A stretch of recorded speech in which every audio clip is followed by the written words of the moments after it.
इस समय रूस और यूक्रेन पर सारी दुनिया की नजरें लगी हुई हैं। दुनिया की हवाइयां उड़ी हुई हैं कि कहीं रूस यूक्रेन पर परमाणु हमला न कर दे, क्योंकि अगर ऐसा हुआ तो इसका अंजाम पूरा यूरोप तो भुगतेगा ही, पूरी दुनिया का भी इस जंग की चपेट में आना तय मानिए।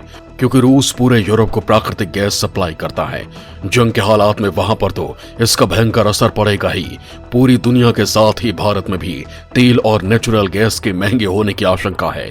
साथ ही इसके नतीजे बेहद भयंकर होंगे और इन हालात में भारत के लिए भी भीषण संकट तो पैदा होगा ही। भारत दो राहे पर आकर खड़ा होगा कि वो आखिर किसका साथ दे और किसका नहीं, क्योंकि रूस के साथ भी भारत के अच्छे संबंध हैं और यूक्रेन के साथ भी उसके करीब 3 दशक पुराने ताल्लुकात हैं। ऐसा हुआ तो आखिर क्या करेगा भारत? भारत पर ये जंग क्या असर डालेगी? क्या होगा भारत के साथ प्रस्तावित S-500 की डिफेंस डील का? इन सभी सवालों के जवाब हम आपको देंगे।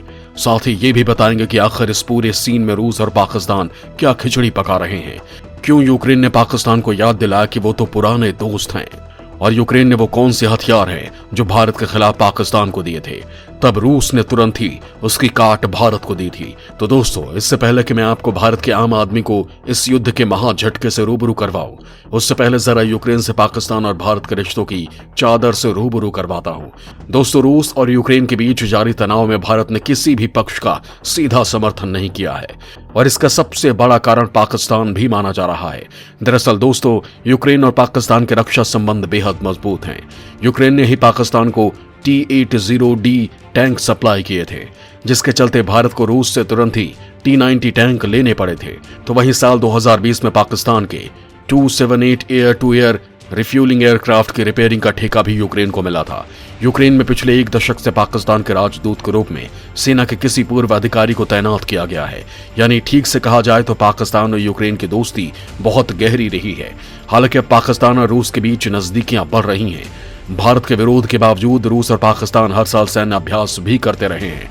रूसी राष्ट्रपति पुतिन के पाकिस्तान यात्रा को लेकर पिछले 2 साल से बातचीत भी हो रही है। तो इमरान खान रूस की यात्रा का प्लान बना भी चुके हैं। हालांकि ऐन वक्त में यूक्रेन ने पाकिस्तान को अपने जिगरी दोस्ती याद दिला दी, लेकिन अब का पाकिस्तान एक कंगाल मुल्क है जिससे अमेरिका भी किनारा कर चुका है। लिहाजा वो अब रूस से दोस्ती बढ़ाने में लगा है। पुतिन और इमरान खान बड़ी मीटिंग कर सकते हैं। पुतिन अब इस्लामाबाद में पाकिस्तान रूस गैस पाइपलाइन डील पर बड़ा ऐलान कर सकते हैं। कुछ वक्त से इस डील पर दोनों देशों के अधिकारियों ने कई राउंड की बैठकें भी की हैं। पाकिस्तान रूस से भारत की ही तरह S-400 मिसाइल डिफेंस सिस्टम और डिफेंस टेक्नोलॉजी की डिमांड कर रहा है। भारत को रूस S-400 missile defence system supply कर चुका है, जबकि S-500 डील की बात चल रही है। दोस्तों, पाकिस्तानी पीएम मियां इमरान के साथ अगर पुतिन की मुलाकात होती है तो ये कई मायनों में बेहद खास और हिंदुस्तान के लिए चिंता की बात होगी। इससे पहले रूसी विदेश मंत्री ने ऐलान किया था कि रूस अब पाकिस्तान को विशेष सैन्य हथियार मुहैया कराएगा। हालांकि ये नहीं बताया कि वो पाकिस्तान को कौन सा हथियार देगा। रूस और पाकिस्तान दोनों देशों के बीच संयुक्त अभ्यास को बढ़ाने, खुफिया जानकारी साझा करना और क्षेत्रीय सुरक्षा पर विचारों का आदान प्रदान करने पर सहमत हुए हैं। अगर रूस से पाकिस्तान को खुफिया जानकारी मिलनी शुरू होती है तो ये भारत के लिए चिंता बढ़ाने वाली बात होगी। इतना ही नहीं, द्विपक्षीय युद्ध अभ्यास करने से पाकिस्तान को रूस के उन हथियारों के बारे में ज्यादा जानकारी मिल जाती है जिसका इस्तेमाल भारत करता है। पाकिस्तान के लिए सबसे बड़ा खतरा भारत से ही है। ऐसे में वो रूस को अपने पाले में कर खुद की ताकत बढ़ाने की कोशिश कर सकता है। भारत के लिए यह चिंता का सबब बना हुआ है। हालांकि रूस ने भारत को इस बात का भरोसा दिलाया है कि वो भारत को ताक पर रखकर पाकिस्तान से दोस्ती नहीं निभाएगा। रूस पाकिस्तान को S-400 मिसाइल डिफेंस सिस्टम देने से इसलिए भी मना कर चुका है। जानकार तो इसे रूस की प्रेशर डिप्लोमेसी भी बता रहे हैं। दरअसल रूस पाकिस्तान और भारत दोनों को ही ब्लैकमेल करता दिख रहा है, और वो भारत के नजदीक आकर पाकिस्तान और पाकिस्तान के नजदीक आकर भारत पर प्रेशर बनाना चाहता है, ताकि किसी भी हालत में अगर यूक्रेन पर रूस को अटैक करना पड़ा और हमले में अमेरिका कूदा तो रूस का साथ चीन तो देगा ही, भारत को भी रूस का साथ देना पड़ेगा।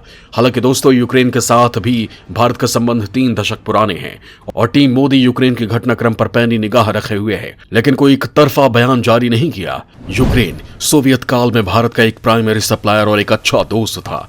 भारत अपने नौसैनिक जहाज जहाजों के लिए, गैस टरबाइनों के लिए यूक्रेन पर निर्भर रहता है। भारत यूक्रेनी इंजनों को यूक्रेन से लेता है और फिर उन्हें रूस भेजता है, जैसे कि रूस के कैलिनिनग्राद में $2.5 बिलियन के हिस्से के रूप में फ्रिगेट बनाए जा रहे हैं। Mi-17 और Mi-35 सहित भारतीय बेड़े में ज्यादातर मीडियम लाइट हेलीकॉप्टर्स के इंजन भी यूक्रेन ही सप्लाई करता है। यानी दोस्तों, युद्ध की परिस्थिति भारत के लिहाज से अच्छी नहीं है। अगर हालात ऐसे ही पैदा हुए तो फिर भारत साल 2014 वाली रणनीति ही अपनाएगा। 2014 में रूस ने क्रीमिया पर कब्जा कर लिया था। उस वक्त भारत ने पूरे मसले पर खामोशी अख्तियार कर रखी थी, जिसे रूस ने भारत का अपने समर्थन में होने के तौर पर पेश किया था। इस स्थिति में भारत का किसी से बैर भी नहीं होगा। लेकिन दोस्तों, अगर सचमुच यूरोप में युद्ध छिड़ गया तो क्या होगा?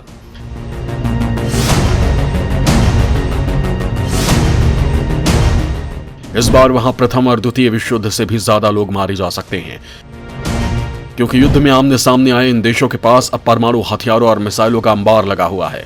रूस ने यूक्रेन की सीमा पर 2 लाख फौजियों को अड़ा रखा है। डोनबास क्षेत्र पर पहले से रूस समर्थक बागियों का कब्जा है। दोस्तों, रूस यूक्रेन के बीच युद्ध के हालात पैदा होने के बाद जिस तरह नाटो देशों ने रूस की घेराबंदी की है और आगे टकराव बढ़ाने के संकेत मिले हैं, उससे भारत के अमेरिका, यूरोप, रूस से कूटनीतिक संबंध प्रभावित होने की आशंका तो है ही। चीन के मोर्चे पर भी मुश्किलें बढ़ सकती हैं। रूस से टकराव में अमेरिका की चीन विरोधी मुहिम को झटका लग सकता है। अगर रूस और यूक्रेन में युद्ध हुआ और नाटो सेनाएं यानी अमेरिका, कनाडा, ब्रिटेन के अलावा 27 यूरोपीय देशों की सेनाएं यूक्रेन का साथ देती हैं, तो ऐसे में रूस के पास चीन से मदद लेने के अलावा कोई विकल्प नहीं होगा, क्योंकि नाटो के साथ अकेला रूस मोर्चा तो ले सकता है लेकिन जीत नहीं सकता। इन हालात में रूस चीन का शर्तिया साथ लेगा। रूस चीन की रणनीतिक साझेदारी से अमेरिका और भारत दोनों की चिंताएं बढ़ेंगी। तो वहीं दोस्तों, रूस यूक्रेन संकट में अगर लड़ाई होती है तो इसका सीधा झटका भारत में आम आदमियों को लगेगा, क्योंकि युद्ध की स्थिति में भारत में कई ऐसे पदार्थ हैं जिसकी कीमत अचानक से बढ़ने की आशंका जताई गई है। रूस यूक्रेन तनाव का वैश्विक अर्थव्यवस्था पर तो असर पड़ेगा ही, इसके साथ ही साथ प्राकृतिक गैस से लेकर गेहूं तक की कीमत में इजाफा हो जाएगा और विशेषज्ञों का मानना है कि निकट भविष्य में विभिन्न चीजों की कीमतों में इजाफा होगा। यूक्रेन रूस संकट ने ब्रेंट कच्चे तेल की कीमत $96.7 प्रति बैरल पर पहुंच गया है, जो सितंबर 2014 के बाद से सबसे अधिक स्तर पर है। रूस कच्चे तेल के सबसे बड़े उत्पादकों में से एक है। मौजूदा संकट की वजह से आने वाले दिनों में कीमत $100 प्रति बैरल को पार कर जाएगा। कच्चे तेल की कीमतों में वृद्धि का वैश्विक जीडीपी पर प्रभाव पड़ेगा। जीपी मॉर्गन के विश्लेषण में कहा गया है कि तेल की कीमतें बढ़कर $150 प्रति बैरल को पार करने की संभावना है, जिसके बाद वैश्विक जीडीपी विकास दर घटकर सिर्फ 0.9% रह जाएगी। विशेषज्ञों के मुताबिक अगर रूस यूक्रेन के साथ युद्ध में जाता है तो घरेलू प्राकृतिक गैस की कीमत करीब 10 गुना बढ़ सकती है। पहले भी कच्चे तेल की ऊंची कीमतों ने पूरे भारत में पेट्रोल और डीजल की कीमतों में वृद्धि में योगदान दिया है। भारत ने 2021 में ईंधन की कीमतों के मामले में रिकॉर्ड ऊंचाई देखी है और यदि रूस यूक्रेन संकट जारी रहता है तो भारत पेट्रोल डीजल की कीमतों में वृद्धि देख सकता है। भारत के कुल आयात में तेल आयात 25% से ज्यादा है और भारत अपनी जरूरत का 80% से ज्यादा तेल अलग अलग देशों से खरीदता है। लिहाजा तेल की कीमतों में तेजी का असर चालू खाते के घाटे पर पड़ेगा। वहीं यदि काला सागर में रूस यूक्रेन तनाव की वजह से अनाजों की सप्लाई में रुकावट आती है तो उसका सीधा असर खाद्य पदार्थों की कीमतों पर पड़ेगा और खाद्य पदार्थों की कीमत में तेजी से इजाफा हो सकता है। रूस दुनिया का शीर्ष गेहूं निर्यातक देश है, जबकि यूक्रेन गेहूं का चौथा सबसे बड़ा निर्यातक है और रूस और यूक्रेन मिलकर विश्व में जितना गेहूं खरीदा जाता है उसका करीब 25% यही दोनों देश बेचते हैं। और अगर दोनों देश युद्ध के मैदान में जाते हैं तो इसका सीधा असर गेहूं के निर्यात पर पड़ेगा और दुनिया में गेहूं संकट भी पैदा हो सकता है। रूस पर प्रतिबंधों की आशंकाओं के बीच पैलेडियम, ऑटोमोटिव एग्जॉस्ट सिस्टम और मोबाइल फोन में इस्तेमाल होने वाले धातु की कीमत हाल के हफ्तों में बढ़ गई है। पैलेडियम का दुनिया का सबसे बड़ा निर्यातक देश रूस है और अगर रूस युद्ध की शुरुआत कर देता है तो फिर मोबाइल फोन निर्माण पर इसका सीधा असर पड़ेगा। यानी दोस्तों, ठीक से कहा जाए तो युद्ध की स्थिति किसी के लिए ठीक नहीं है।